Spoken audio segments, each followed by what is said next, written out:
여러분 안녕하십니까? 우리은행에서 직원이 600억 원의 회사 돈을 횡령한 사건이 벌어져 금감원이 현장 검사에 나섰습니다.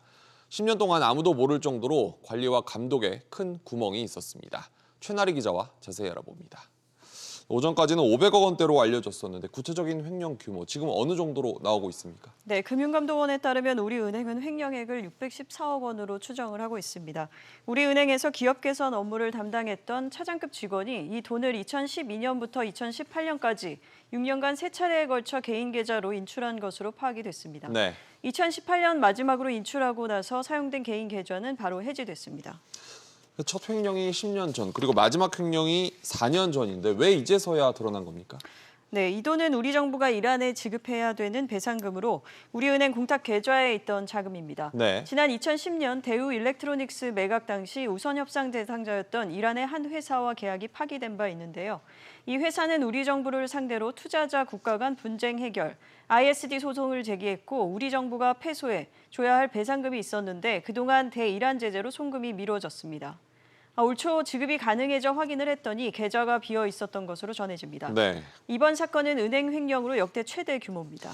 우리은행의 내부 통제 시스템이 전혀 작동하지 않은 겁니까? 네, 이 직원은 빼돌린 돈을 주식 투자 등에 이용한 것으로 알려졌는데요. 현재로서는 자금 회수가 어려울 것이라는 전망도 나옵니다. 네. 대형은행 본점에서 오랜 기간 내부 통제를 피했다는 점 때문에 개인의 일탈로만 보기에 어렵다는 지적도 나오고 있습니다. 크기 규모로 5대 은행에 속하는 대형은행에서 직원의 횡령이 그 정도 규모이고 또 오랜 기간 전에 벌어졌는데 이제 와서 밝혀진다는 게 은행 내부 통제 구조를 체크해야 된다라고 말씀드리고 싶습니다. 금감원은 오늘 오후 우리은행에 대한 긴급 현장 검사에 착수했습니다. 금감원이 뒤늦게 검사에 나섰는데 그동안은 뭐 하고 있었던 겁니까?